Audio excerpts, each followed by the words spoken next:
To my mind, the whole thing only seems to mean that you are seeking another outlet for your combativeness. You want to pick a quarrel with your superiors, an old habit of yours. You cannot put up with any authority over you. You look askance at anyone who occupies a superior official position. You regard him as a personal enemy, and then any stick is good enough to beat him with. But now I have called your attention to the fact that the town's interests are at stake too, and incidentally my own too. And therefore I must tell you, Thomas, that you will find me inexorable with regards to what I'm about to require you to do.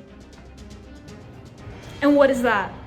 As you have been so indiscreet as to speak of this delicate matter to outsiders, despite the fact that you have ought to treated it as entirely official and confidential, it is obviously impossible to hush it up now.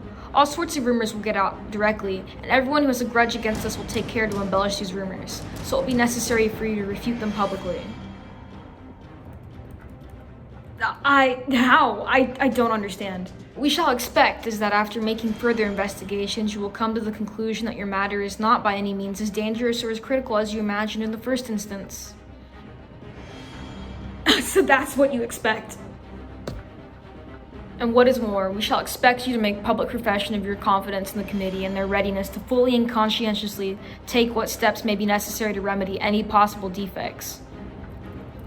But you'll never be able to do that by patching and tinkering at it. Never. Take my word for it. Peter, I mean what I say as deliberately and empathetically as possible. As an officer under the committee, you have no right to any individual opinion. No right?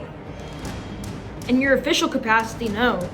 As a private person, it is quite another matter, but as a subordinate member of the staff of the baths, you have no right to express any opinion which runs contrary to that of your superiors. This is too much. I, a doctor, a man of science, have no right to... The matter in hand is not simply a scientific one. It is a complicated matter, and it has economic as well as its technical side. I don't care what it is. I intend to be free to express my opinion on any subject under the sun. As you please, but not on any subject concerning the baths. That we forbid. You forbid! You, a Paka, forbid it. I, your chief, and if I forbid it, you have to obey. Peter, if you were not my brother. Oh no, Father, you shan't stand this.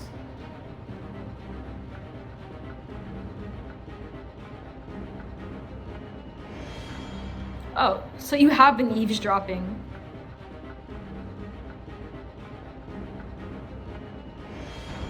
Yes, I was listening. Well, after all, I'm very glad. You were saying something about forbidding and obeying. You obliged me to take that tone with you. So am I to give myself the lie publicly? We consider it absolutely necessary that you should make some public statement which I have asked for. And if I do not obey, we shall publish a statement ourselves to reassure the public. But in that case, I shall use my pen against you. I stick to what I said, and I will show that I am right and that you are wrong. And what will you do then? Then I shall not be able to prevent your being dismissed. What? Father, dismissed? Dismissed? Dismissed from the staff of baths. I shall be obliged to propose to you that you immediately be given notice and shall not be allowed any further participation in the baths affairs. You would dare to do that? It is you that are playing the daring game. Uncle, that is a shameful way to treat a man like Father. Do hold your tongue, Petra. Oh, so we volunteer our opinions already, do we? Of course. Catherine, I imagine you are the most sensible person in this house. Use any influence you may have over your husband and make him see what this will entail for his family, as well as... My family is my own concern and nobody else's.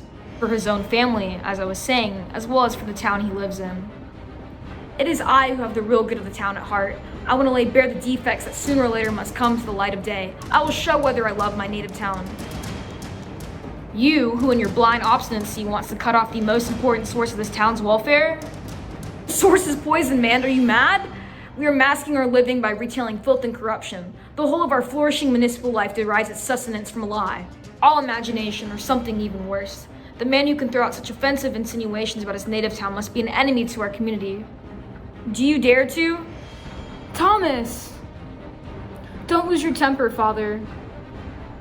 I will not expose myself to violence. Now you have had your warning, and so reflect on what you owe to yourself and your family. Goodbye. Am I to put up with such treatment as this? In my own house, Catherine. What do you think of that? It is both shameful and absurd. Thomas... If I could only give Uncle a piece of my mind. My own fault. I ought to have flown out at him a long time ago, shown my teeth bitten. To hear him call me an enemy to our community, me, I shall not take that lying down upon my soul. Thomas, your brother has power on his side. Yes, but I have right on mine, I tell you. It's right. What's the use of having right on your side if you've not got might? Do you imagine that in a free country it is no use having right on your side? You're absurd, Catherine. Besides, haven't I got the liberal-minded independent press to lead the way and the compact majority behind me? That is might enough, I should think. But good heavens, Thomas, you don't mean to? Don't mean to what? To set yourself up in opposition to your brother. To what? In God's name, what else do you suppose I should do but take my stand on right and truth? But it won't do you any earthly good. If they won't do it, they won't. Catherine, just give me time and you will see how I carry the war into their camp. Yes, you carry the war into their camp and you get your dismissal. That is what you will do. In any case, I should have done my duty towards the public, towards the community. I, whom am called its enemy. But towards your own family, Thomas, towards your own home, do you think that doing your duty towards those you have to provide for? Don't think always first of us, Mother. Do.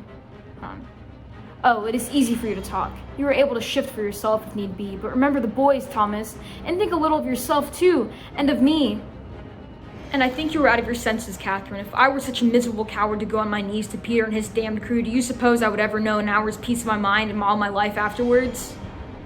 I don't know anything about that, but God preserve us from the peace of mind we shall have. All the same, if you go defying him, you will find yourself again without the mean of subsistence, with no income to count upon. I should think that we've had enough of that in the old days. Remember, Thomas, think of what it means. And this is what slavery can bring upon a free, honorable man. Isn't it honorable, Catherine? Yes, it is sinful to treat you so. It is perfectly true, but good heavens. One has to put up with so much injustice in this world. There are the boys, Thomas. Look at them. What is to become of them? Oh, no. No, you can never have the heart. The boys, No, even if the whole world goes to pieces, I will never bow my neck to this yokel. Thomas, what are you going to do?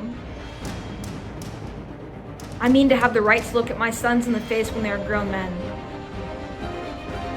God help us all.